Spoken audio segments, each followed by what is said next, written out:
Beberapa waktu lalu, banyak digaungkan seruan tentang aksi boikot sejumlah produk yang terafiliasi dengan Israel di tengah-tengah masyarakat Indonesia. Aksi tersebut muncul sebagai bentuk protes terhadap penyerangan yang dilakukan oleh Israel kepada Palestina yang sampai saat ini masih berlangsung.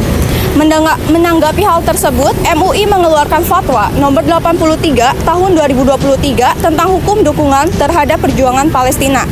Lantas, bagaimana tanggapan masyarakat mengenai fenomena aksi boikot yang hingga saat ini masih terus dilakukan?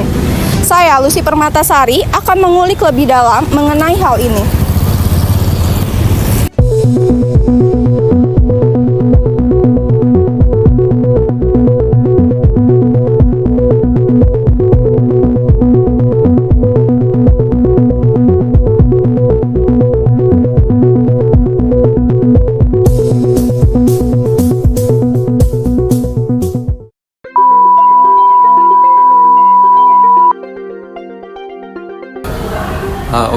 Kenalin, aku Muhammad Andri Hakim dari Posting FHUNS. Saya sendiri dari Ilmu Hukum Angkatan 21. Saya Joko dari Semarang. Oh, di Semarang. Saya Fitri Amalia dari Bekasi. Saya Vita Dewi dari Serpong.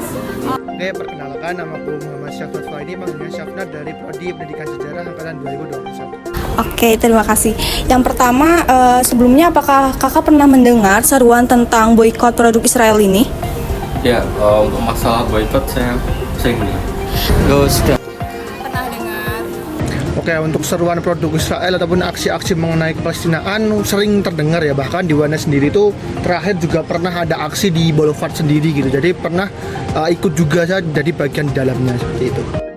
Lalu apakah kakak sendiri melakukan aksi pemboikotan tersebut? Untuk saya sendiri, saya melakukan. Hingga saat ini? Ya. Sudah, apakah hingga saat ini Bapak masih memilih untuk melanjutkan boikot atau gimana? Ya, kalau boikot ya pasti boikot. Kita tetap boikot, tapi kan produk-produk tertentu kalau emang dirasa produknya emang urgent kita pakai ya mau gimana lagi tetap kita pakai. Tapi kalau ada pilihan lain ya kita boikot. Baik. Ibu sendiri ngelakuin boikot atau enggak? Iya. Untuk alasannya bagaimana? Tapi untuk tahap pertama gitu kan, saya memang menghindari penggunaan barang-barang yang memang bisa saya hindari gitu kan. Tapi ketika bertemu dengan barang yang tidak bisa saya hindari, itu saya tetap dengan sangat amat terpaksa tetap membeli. Alasannya apa ya? Alasannya adalah ya memang saya ikut dalam gerakan pemboikotan itu karena alasan juga karena itu berafiliasi dengan produk-produk Israel. Kalau alasan pribadi saya sih itu dukungan saya Ya. saya ke rekan-rekan saudara kita yang ada di Gaza sih. Oke. Ya. Lalu sebelumnya dari mana Ibu mengetahui produk-produk yang terafiliasi dengan Israel ini? Berita-berita dari media sosial ya gitu kan, dari internet segala macam kayak gitu sih yang saya tahu. Dari mana Bapak mengetahui produk-produk yang terafiliasi dengan Israel tersebut? Itu banyak sih dari sosial media sih. Kalau masalah sumbernya saya ikut dari sebuah gerakan namanya BDS. Ya. BDS Movement itu kan gerakan multinasional ya.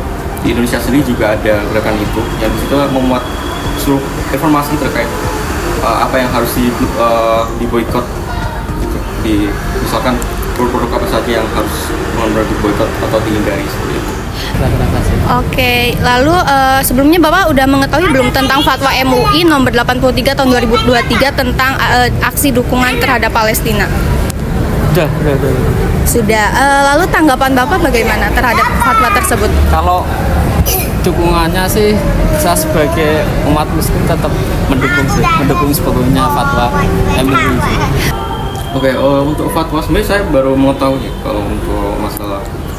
Jadi kurang lebih kok selama ini saya lebih ke dari mulut ke mulut dan juga dari BDS. Oke, kemudian terakhir, kira-kira apa harapan Syafnat mengenai seruan boikot produk terafiliasi dengan Israel ini? Oke, kalau sampai saat ini diharapkan teman-teman tetap memboikot ya beberapa produk-produk yang udah ditetapkan, walaupun memang kita harus teliti juga kalau ada beberapa produk-produk yang mungkin tidak bisa tergantikan, yaitu diusahakan untuk menguranginya. Akan tetapi kalau bisa tetap harus diboikot, dan selain itu bisalah diganti dengan produk-produk dari Indonesia. Contoh mungkin produk A ini dalam sektor makanan, kita bisa mengsubstitusinya, menggantinya dengan produk yang ada di Indonesia, dan itu juga nggak kalah saing gitu, nggak kalah enaknya, nggak kalah menariknya. Jadi ini menjadi suatu pantikan teman-teman bahwa sana untuk mencintai produk dalam negeri lagi, dan juga stop genosida, stop untuk istilahnya menggenosida suatu kaum yang sudah seperti itu gitu. Ini seperti itu, terima kasih. Oke, terima kasih banyak Chef Ran atas kesediaannya untuk kami wawancara. Semoga sehat selalu dan sukses selalu.